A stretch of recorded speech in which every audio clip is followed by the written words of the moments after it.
Salut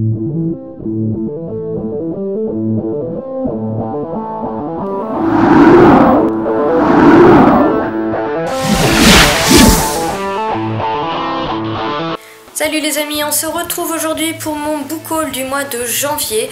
Donc c'est une vidéo qui ne va pas être très longue puisqu'en fait je n'ai que 8 livres à vous présenter. Noël oblige, le mois de janvier il est toujours un petit peu plus serré au niveau des dépenses de livres parce que le portefeuille, eh ben, il est un peu troué quoi. Donc je vais commencer tout de suite en vous présentant 2 services presse que j'ai reçus par les éditions Fantasy, édition RCL.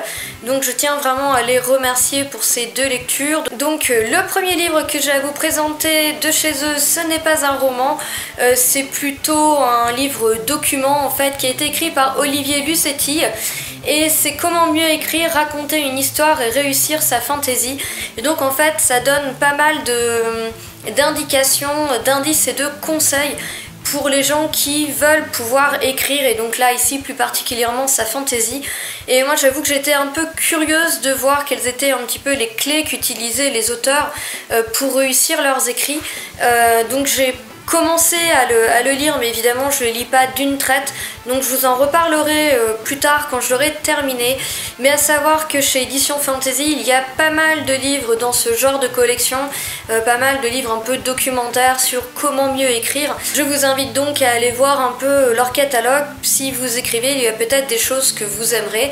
À savoir que c'est quand même une belle petite briquette, il fait quand même pas moins de 530 pages. Vous pouvez retrouver par exemple réussir une scène, une question de point de vue, la réécriture, le trait de génie sous les 30 ratures, la description, planter le décor sans se planter, comment réussir le dialogue, les personnages font l'histoire, l'histoire fait les personnages. Enfin bref, vous avez quand même à l'intérieur pas mal de chapitres qui doivent être très intéressants. Moi je lis par pure curiosité en fait, mais je pense que dès lors que vous êtes écrivain, en tout cas écrivain en herbe, ce livre peut franchement vous aider. Le deuxième livre que m'ont envoyé les éditions Fantasy RCL, c'est Les Chroniques écarlates entre chien et loup de Fabrice Pittet. Donc je vous en ai déjà pas mal parlé, j'ai fait une vidéo focus sur, et donc je vais vous mettre le lien vers cette vidéo et en barre d'infos et en haut là de l'écran si vous voulez la regarder. Moi c'est vraiment un livre que j'ai adoré et je ne peux que vous encourager, si vous aimez la fantaisie, à vous pencher sur ce livre. Ensuite, ma troisième réception n'est toujours pas un achat puisqu'il s'agit d'un livre que j'ai gagné à un concours, et je suis tout à fait ravie puisqu'il s'agit de Quand la nuit devient jour par Sophie Gemin aux éditions Pygmalion. Donc c'est un livre qui traite de la dépression et de l'euthanasie assistée si je ne dis pas de bêtises. Apparemment il est très très poignant et j'ai vraiment hâte de le lire. Voilà, des fois c'est très intéressant de se plonger dans ces sujets, par contre il faut qu'il soit bien écrit, mais vu que l'auteur c'est Sophie Gemin, franchement j'ai pas de doute sur le fait qu'il soit bien écrit, d'autant qu'il a vraiment de très très bons avis. Et donc on va rencontrer Camille qui a 29 ans je crois, qui est franco-belge, qui souffre de dépression sévère et qui donc a décidé d'avoir recours à l'euthanasie assistée. C'est pas forcément le sujet le plus facile à aborder, mais apparemment Sophie Gemin le fait avec brio, donc j'ai vraiment hâte de le découvrir. Ensuite à Noël j'ai reçu un bon d'achat Amazon, donc j'ai pu m'acheter 2 livres grâce à ça. Donc le premier des 2, il s'agit du tome 2 de La Fournaise, écrit par Alexander Gordon Smith et paru aux éditions Pocket Jeunesse. Donc je l'ai déjà lu, il est déjà chroniqué aussi bien par écrit qu'en vidéo. Encore une fois, je vous mettrai les liens. J'ai vraiment adoré, ils sont assez courts, hein. Ce sont des romans qui sont assez courts et qui se lisent vite et qui sont très addictifs. Donc voilà, ça c'est déjà lu et chroniqué. Le deuxième livre que j'ai acheté, c'est un petit peu un peu beaucoup même, de la faute d'Audrey du Souffle des mots, parce qu'elle en fait tout le temps des chroniques dithyrambiques. Elle encourage vraiment tout le monde à le lire. Du coup moi, âme faible, j'ai craqué. J'ai donc craqué pour Nil, écrit par je ne sais plus, par Lynn Matson, et là aussi paru chez Pocket Jeunesse. Donc c'est le premier tome d'une trilogie et le 3e tome vient de sortir si je ne vous dis pas de bêtises. Donc j'ai vraiment hâte de me plonger dedans afin de comprendre ce qui a autant marqué Audrey et pourquoi elle l'aime autant. Elle et d'autres d'ailleurs, parce qu'il a des très très bonnes chroniques, et c'est vrai que j'avoue qu'il m'intrigue énormément. Ensuite on va passer donc sur les 3 derniers livres, aux livres que j'ai achetés. Donc comme vous voyez, j'ai vraiment pas dépensé beaucoup ce mois-ci. Donc le premier des deux, il s'agit du 2e tome de Funèbre qui s'appelle Sans préavis, écrit par Rachel Kane et paru dans la collection Darklight de chez J'ai lu. Donc en fait j'ai profité de ma commande Amazon avec le bon cadeau pour commander ce livre au passage. Et je dois dire que je commande rarement chez Amazon, mais je sais pourquoi, parce que là, vous allez pas le voir, mais le livre, je l'ai reçu totalement abîmé. Donc aussi bien en bas qu'en haut. Idem, en fait, je vous l'ai pas montré, mais la fournaise, il est arrivé complètement plié ici, toutes les pages sont pliées, alors que ce sont des romans qui sont neufs. Et je dois dire que, voilà, pour être honnête, ça me gonfle de payer un roman neuf et de le recevoir à la rigueur en moins bon état que certaines occasions, quoi. Mais bon voilà, ça c'était le petit coup de gueule contre Amazon. Sinon à part ça, j'ai lu le premier tome donc de Funèbre, j'avais vraiment beaucoup aimé. C'est un univers d'urban fantasy mais qui est très très original. Vous n'allez pas retrouver de vampires, de zombies ou autres créatures. Je peux pas trop vous dire exactement ce qu'il en est parce que sinon je vais vous spoiler le tome 1 et ce serait dommage. Simplement c'est une héroïne que j'aime beaucoup. Au début du tome 1 elle sait pas du tout dans quoi elle va mettre les pieds. Avant elle était dans l'armée et donc elle a voulu se replier un petit peu de cette vie là. Et donc elle a décidé de bosser dans des pompes funèbres en se disant que au moins les patients lui ficheraient la paix, même si elle a affaire à ses clients, ce serait plutôt cool comme boulot. Donc j'avoue que moi le milieu justement dans lequel elle évolue m'avait beaucoup intriguée, ça me faisait un peu marrer en fait que l'héroïne travaille dans les pompes funèbres. Et j'ai pas été déçue parce que le personnage est super sympa et toute l'intrigue qui est montée autour est vraiment sympa aussi. Donc j'ai vraiment hâte de me plonger dans ce 2e tome.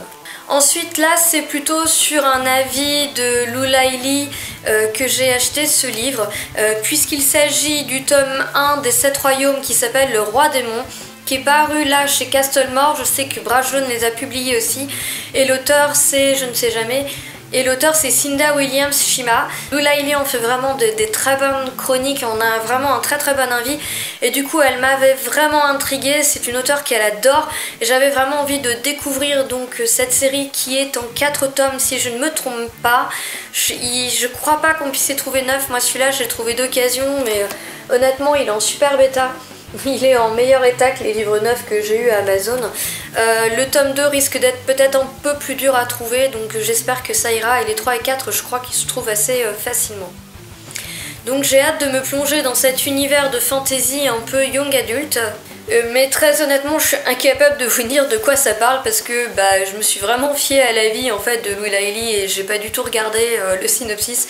Je sais juste donc voilà que c'est de la fantasy pour young adulte, qu'on va y retrouver 2 personnages, un personnage masculin, un personnage féminin. Donc il y en a un qui doit être pauvre je crois, voilà, qui était un voleur et qui a renoncé pour aider sa famille à survivre. Et l'autre, le personnage féminin, c'est une princesse et en bas ils vous mettent simplement les forces obscures qui avaient autrefois mis le monde en péril n'attendent que leur rencontre pour faire trembler les 7 royaumes.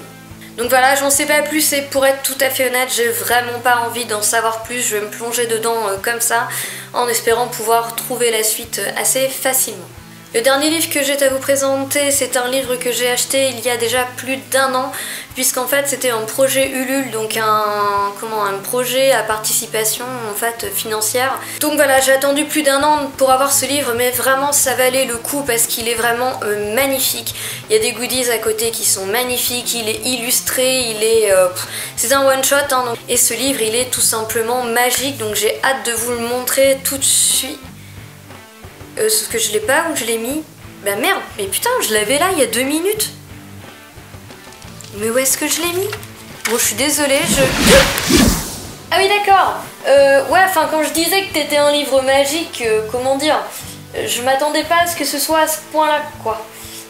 Donc, c'est bon? Ouais, t'es pas trop chaud? Bon, ça va. Donc voilà, en fait, il s'agit de Dari l'Ouvre-Monde, qui est un pavé. Hein. Je ne sais pas si vous voyez le livre par rapport à ma tête, mais c'est sincèrement un pavé. Autant vous dire qu'en plus, à l'intérieur, c'est écrit tout petit. Donc il y a 650 pages d'histoire, plus à la fin des illustrations. Donc c'est un hardback. avec une surjaquette qui est magnifique. Donc a priori c'est le symbole de l'ouvre-monde. Et puis à l'intérieur, eh ben, vous avez une autre couverture avec le personnage. Donc voilà, je tremble un peu, mais en fait pour être honnête, l'objet livre il est hyper lourd. Mais voilà, il est magnifique. Donc pour vous montrer déjà, ça c'est la page de garde qui est rien que splendide. Et vous avez plein d'illustrations à l'intérieur. Alors j'en sais rien, il faut que je vous montre ça au pif, mais bon, déjà ça c'est les débuts de chapitre pour vous donner une idée. Voilà, je sais pas si vous voyez bien. Je m'aperçois que je vous ai même pas dit qui c'est qui l'a écrit, ni la parution. Donc en fait la maison d'édition, comme c'est un projet participatif, c'est Termite Factory. Et donc en fait c'est écrit par Olivier Perru. Et j'ai aussi Rémi Guérin et Nicolas Mitric. Donc je sais pas si c'est des illustrateurs. Parce qu'en fait il y a plein d'illustrateurs qui ont participé à ce roman. Mais pour moi il est écrit par Olivier Perru, mais c'est un livre de dingue. Voilà, je vous en prends une au pif pour vous montrer. En fait il faut savoir que ce livre à la base devait déjà être splendide et que en fait l'auteur avait demandé un objectif de 10 000 € je crois. Et ils en ont eu quasiment 57 000, hein. Ils ont vraiment dépassé plus que largement leur objectif. Je crois que ça a complètement explosé, ça doit être l'un des records peut-être sur Ulule. Et donc en fait il y a eu au fur et à mesure, il s'est vraiment agrémenté de pages plus belles, d'une couverture hardback, une jaquette par-dessus et de plein de goodies. Et alors moi il me manque une partie des goodies qui ne saurait tarder à arriver je pense, mais j'en ai reçu un peu donc je vais vous les montrer. Mais il me manque les ex-libris et un poster encore je crois, les marque-pages, enfin, il y a pas mal de choses à arriver. Et puis il y a aussi un petit carnet, alors moi je suis très fan des carnets donc forcément autant vous dire que ça l'a fait, surtout qu'à l'intérieur il est chouette parce qu'il est... les pages ne sont pas vierges en fait, vous retrouvez des petits points de détail partout. Et alors le must du must, parce que j'adore jouer au tarot et on a reçu un jeu de tarot, c'est pareil, c'est un truc de fou. Donc je vais vous montrer parce que même les cartes sont juste magnifiques. Les atouts, donc si je ne me trompe pas, après je dis peut-être des bêtises, mais je me demande si sur les illustrations que vous retrouvez là sur les atouts, ce sont pas en fait des personnes qui ont participé financièrement, parce que vous aviez plusieurs paliers de participation et qu'au bout d'un certain nombre de paliers, je crois que vous aviez justement votre visage qui était mis sous illustration. Donc voilà les amis, c'est fini pour ce book haul du mois de janvier qui donc n'était pas très conséquent en nombre de livres, mais par contre qu'il était par la qualité des livres que j'ai reçus. Donc j'ai vraiment hâte de lire tous ceux que je n'ai pas lus, notamment Dari l'Ouvre-Monde qui me fait vraiment envie, même si le fait que ce soit une grosse pavasse ça me fait un peu peur. Mais bon, il va bien falloir que je me lance dedans à un moment ou à un autre, il n'y aura pas le choix. Donc sinon écoutez, je vous souhaite à tous de très bonnes lectures, une très bonne journée et je vous dis à bientôt pour une nouvelle vidéo. Ciao, bye!